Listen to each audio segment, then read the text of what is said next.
আসসালামু আলাইকুম। তো আজকে আমরা কভার করব ইউসিপি 600 এর আর্টিকেল 1টা।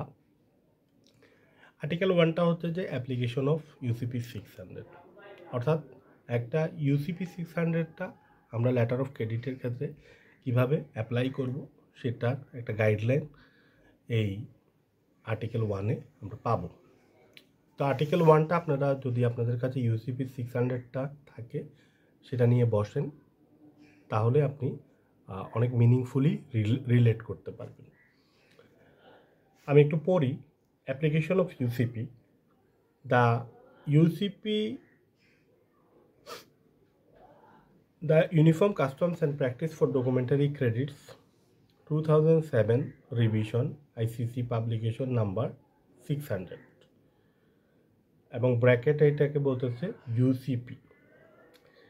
তাহলে এখানে একটু পজ নিয়ে আপনি খেয়াল করেন যে এখানে প্রথম জিনিস যেটা দরকার, যে ইউসিপি 600 আমরা যখন বলতেছি এটার পুরা রূপটা কি।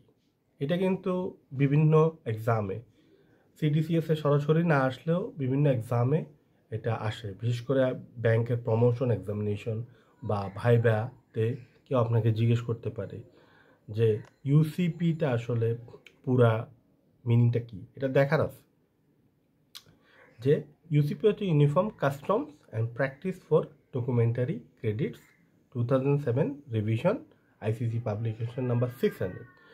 তো এখানে যে জিনিসটা টেকনিক সেটা হচ্ছে যে এখানে কোন শব্দগুলোতে এস যুক্ত হচ্ছে সেটা দেখা। এখানে যেগুলোতে সি আছে, যেমন কাস্টমস এবং ক্রেডিট, দুইটার ক্ষেত্রে কিন্তু এস যুক্ত হচ্ছে, কাস্টমস অ্যান্ড ক্রেডিটস। আরগুলো কোনোটার সাথে এস যুক্ত হচ্ছে না। অর্থাৎ আপনি প্র্যাকটিসেস কখনো বলেন না, প্র্যাকটিস, ঠিক আছে। Uniform customs and practice, not practices, for documentary credits, not credit. তো এটা দিয়ে আপনার একটা কনফিউশন ক্রিয়েট করে এমসিকিউগুলোতে, অথবা ভাইভাতেও জিজ্ঞেস করতে পারে। তো এটা কিন্তু একটা আপনি জেনে নিলেন, এই লাইনটাতেই কিন্তু আপনি একটা নলেজ পেলেন। সো এরপর কি বলছে, আর rules that apply to any documentary credit বলছে আর রুলস। তাহলে ইউসিপি 600 বলতেছে যে রুলস কি, এটা আমি একটু ব্যাখ্যা করি। রুলসটা হচ্ছে যে অ্যাকচুয়ালি যে এইটা আপনি পার্টিকুলার মাধ্যমে এগ্রিমেন্টের মাধ্যমে যে রুলসটা ক্রিয়েট করতেছেন সেটাই রুলস। যেমন ক্রিকেট খেলার ক্ষেত্রে ক্রিকেট খেলার কিছু নির্দিষ্ট রুলস আছে, সেই রুলস হিসাবে আপনাকে খেলতে হবে, না হলে ক্রিকেট খেলাটা হবে না। আবার আপনি খেয়াল করবেন যে ক্রিকেট খেলার রুলসটা আমরা যখন পাড়া মহল্লায় খেলতেছি তখন সেটাকে অনেক সময় চেঞ্জ করে নিই। যেমন আমরা ছোটোবেলায় যেই মাঠটাতে ক্রিকেট খেলতাম, মাঠটা ছিল ছোট, ওই মাঠটাতে ছিল যে মাঠের বাইরে বল চলে গেলে এটা ছিল আউট, অর্থাৎ ব্যাটসম্যান যদি মাঠের বাইরে বল পাঠিয়ে দেয় তাহলে সেটা আউট হয়। তো রুলসগুলা অনেক সময় মডিফাই করা যায় এবং এক্সপ্লোড করা যায়। এই জিনিসটা কিন্তু পরে আসবে, যে রুলস, যদিও ইউসিপি 600 রুলস এটা এমন কোনো হার্ড অ্যান্ড ফাস্ট রুল না যে এটাকে মডিফাই এক্সক্লুড করা যায় না, বরং এটা মডিফাই এবং এক্সক্লুড করা যায়। তাইলে apply to any documentary credit including to the extent to which they may be applicable to any standby letter of credit. তাহলে এটা এনি ডকুমেন্টারি ক্রেডিটের ক্ষেত্রে অ্যাকচুয়ালি প্রযোজ্য, অর্থাৎ আমরা যেই এলসিগুলো ইস্যু করছি সেগুলোর ক্ষেত্রে প্রযোজ্য এবং স্ট্যান্ড বাই এলসির ক্ষেত্রেও প্রযোজ্য। তবে এখানে স্ট্যান্ড বাই এলসির ক্ষেত্রে একটা শর্ত আছে, যে to extent to which they may be applicable. অর্থাৎ স্ট্যান্ড বাই এলসির ক্ষেত্রে অ্যাকচুয়ালি পুরোপুরি ইউসিপি 600 অনেক সময় ব্যবহার করা সম্ভব না, অনেক সময় ব্যবহার করা সম্ভব হয়, কিন্তু অনেকগুলো এলসির ক্ষেত্রে হয়তো ইউসিপি 600 ইউজ করলে standby letter of credit issue করা সম্ভব হবে না। সেই ক্ষেত্রে যতটুকু পসিবল ততটুকু ব্যবহার করা যায়।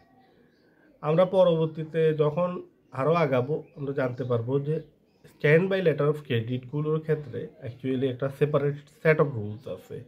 এই রুলসগুলো হয়েছে যে ISP 98 বলে এগুলাকে।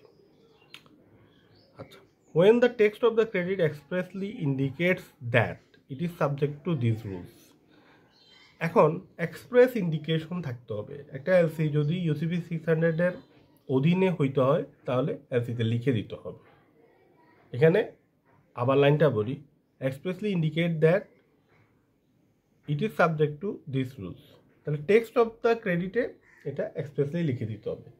আমাদের যেই এলসিগুলো আমরা ইস্যু করি সেগুলোতে আমরা লিখে দিচ্ছি যে আমরা ইউসিপি 600-এর অধীনে এলসিটা ইস্যু করতেছি। এই কারণেই আমরা ইউসিপি 600-এর অধীনে সব ধরনের কাজ করতেছি, এলসি ইস্যু করতেছি, অ্যাডভাইজিং করতেছি, এক্সামিনেশন করতেছি।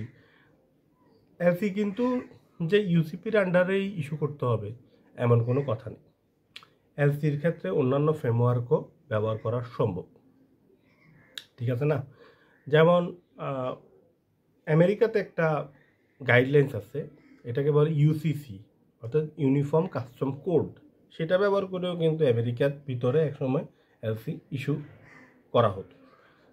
বর্তমানে অবশ্যই এটার প্র্যাকটিসটা কম। They are binding on all parties thereto unless expressly modified and excluded by the credit. এটার অর্থ হচ্ছে যে ইউসিপি 600-এর রুলসগুলা যখন আপনি এটাকে এক্সপ্রেসলি ইন্ডিকেট করে দেবেন ক্রেডিটে, তখন এটা সবগুলো পার্টির উপর বাইন্ডিং হবে। এবং কিন্তু কিছু রুলস আপনি চাইলে মডিফাই এবং এক্সক্লুডও করতে পারেন। সেক্ষেত্রে আপনি ক্রেডিটে উল্লেখ করে দেবেন কোন রুলসগুলো মডিফাই এক্সক্লুড করতেছেন। এটাকে বলা হয় মডিফিকেশন অন এক্সক্লুশন, যেটার ব্যাপারে আমি আগেই বললাম যে রুলসের ক্ষেত্রে আমরা কিছু রুলস নিজের মতো পরিবর্তন করতে পারি। যেমন প্রেজেন্টেশন পিরিয়ডটা সাধারণত শিপমেন্ট ডেটের পর 21 দিন হবে, এটি ইউসিপিতে বলা আছে। কিন্তু আপনি চাইলে যদি ক্রেডিটে লেখেন 23 দিন, তাইলে সেই 23 দিনই আসলে কাউন্ট হবে। এই ক্ষেত্রে আপনি মডিফাই করতেছেন রুলসটাকে। আবার আপনি কোনো আর্টিকেলকে পুরোপুরি চাইলে বাদও করে দিতে পারেন।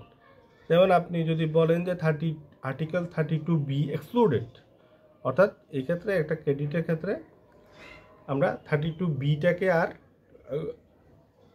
হিসাবে আনতেছি না, এবং এভাবেই আমাদেরকে বাকি কাজগুলো করতে হবে, ডকুমেন্ট এক্সামিন করতে হবে, সব ধরনের ডিসিশনগুলোর ক্ষেত্রে এটার প্রভাব থাকবে।